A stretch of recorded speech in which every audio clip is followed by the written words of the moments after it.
Welcome back to our channel. నేను మీ Madhuri. Life ఎంత విచిత్రంగా ఉంటుందంటే, లైఫ్లో ఉండేటటువంటి మనుషులు ఎంత విచిత్రంగా ఉంటారో, లైఫ్లో వచ్చేటటువంటి సిచ్యువేషన్స్ కూడా ఇంకా అంతకన్నా విచిత్రంగా ఉంటాయి అన్నమాట. ఏంటి ఇలా మాట్లాడుతున్నాను అనుకుంటున్నారా? ఒక్కసారి మీరు కూడా ఆలోచించండి. ఎవరైనా బాగా ఎక్కువగా విపరీతంగా మాట్లాడేస్తున్నారు అనుకోండి, ఎలా అనుకుంటారు జనాలు? అరే వీడేంట్రా బాబోయ్, వీడికి అవసరం లేని విషయాల్లో కూడా వీడు తలదూచేసేసి తగుదునమ్మా అని చెప్పేసి మాట్లాడుతున్నాడు అని చెప్పేసి చాలా చీప్గా, అంటే వీడికి ఏదో ఒక వ్యక్తిత్వం లేదు అన్నట్టుగా చాలా చీప్గా చూస్తూ ఉంటారనమాట. అది కలుపుగోలుతనము, అందరినీ కలేసుకొని మాట్లాడుతున్నారు అన్న మంచి ఉద్దేశంతో తీసుకునే వాళ్ళు ఉంటారు, కానీ చాలా తక్కువ పర్సంటేజ్, చాలా తక్కువ మంది అలా తీసుకుంటారు. పోనీ అలా అని చెప్పేసి మనల్ని, మన వ్యక్తిత్వాన్ని తప్పుగా అనుకుంటారు అని చెప్పేసి మనకెందుకులే, అవసరమైన వాటికి తప్ప వేరే వాటికి మాట్లాడకూడదని చాలా తక్కువ మాట్లాడామనుకోండి, అప్పుడేమంటారు? అరే ఎంత పొగరో, ఎంత యాటిట్యూడో, వీళ్ళకి ఏముందనో ఇంత పొగరు, ఏం చూసుకోనో ఇంత పొగరు, జనాలు కలిసినప్పుడు చక్కగా కలుపుగోలుగా మాట్లాడాలి కదా అని అంటారనమాట. కదా, ప్రతి ఒక్కరికి ఇలాంటి ఇన్సిడెంట్స్ జరుగుతూనే ఉంటాయి.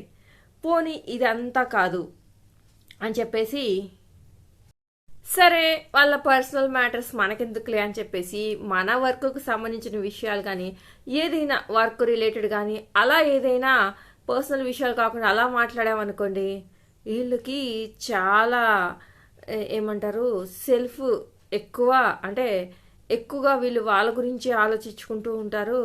Selfish fellows. ఎప్పుడు చూడు వాళ్ళ వర్క్, వాళ్ళకి ఎంత వస్తుంది, వీళ్ళకి ఎంత వస్తుంది, ఏం చేస్తే బాగుంటుంది, ఇలాగా డబ్బులు వచ్చే విషయాల గురించి మాట్లాడతారు, ఇలాంటివి మాట్లాడతారు. కానీ ఎలా ఉన్నారు, ఏం చేస్తున్నారు, వాళ్ళ లైఫ్ ఎలా ఉంది, వీళ్ళ లైఫ్ ఎలా ఉంది అని చెప్పేసి మంచి చెడు ఏం మాట్లాడరు అని అంటారు. ఆహా, అసలు మనం నోట్లో నుంచి ఏది మాట్లాడినా జనాలకి తప్పేనండి. సిచ్యువేషన్స్ కూడా అట్లానే వస్తూ ఉంటాయి. సో మనం ఏంటంటే, ఎవరో ఏదో అనుకుంటారు అనేసి ఇలా మాట్లాడాలా, అలా మాట్లాడాలా, అలా మాట్లాడాలా, ఇలా మాట్లాడాలా సందిగ్ధంలో కంప్లీట్గా అసలు మనమేంటి, మన వ్యక్తిత్వం ఏంటి, దాన్ని కోల్పోయి బతికేస్తూ ఉన్నాం అనమాట. కాబట్టి ఏంట అర్థమైంది దీనివల్ల మీకు? మీరు ఏది మాట్లాడలా, మీరు కూర్చున్నావా అని అన్నా తప్పే, నుంచున్నావా అని అన్నా తప్పే అనమాట జనాలకి. పోనీ ఏమీ మాట్లాడకుండా కామ్గా ఉన్నా తప్పే. సో లైఫ్ అనేది చాలా కాంప్లికేటెడ్ అనమాట. లైఫ్లో ఉండేటటువంటి జనాలు ఇంకా కాంప్లికేటెడ్ అనమాట. కాబట్టి నుంచున్నా, కూర్చున్నా తప్పే, మాట్లాడించినా తప్పే, మాట్లాడకపోయినా తప్పే, బాగున్నావా అని తప్పే, బాగాలేదా అన్నా తప్పే, అసలు ఏది చేసినా తప్పే, ఏది చేసినా తప్పే అని అనుకునే వాళ్ళ దగ్గరికి అసలు మనం వెళ్ళకపోవడమే బెటరు.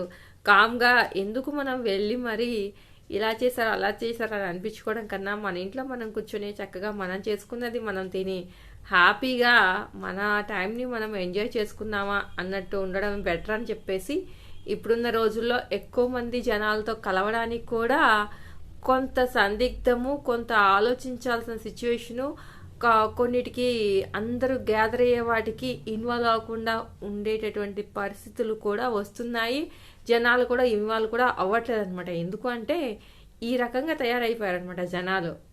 కాబట్టి ఆ జనం కోసం బ్రతుకుతామా, లేదంటే మన కోసం బ్రతుకుతామా అనేది మన ఇష్టం అనుకోండి.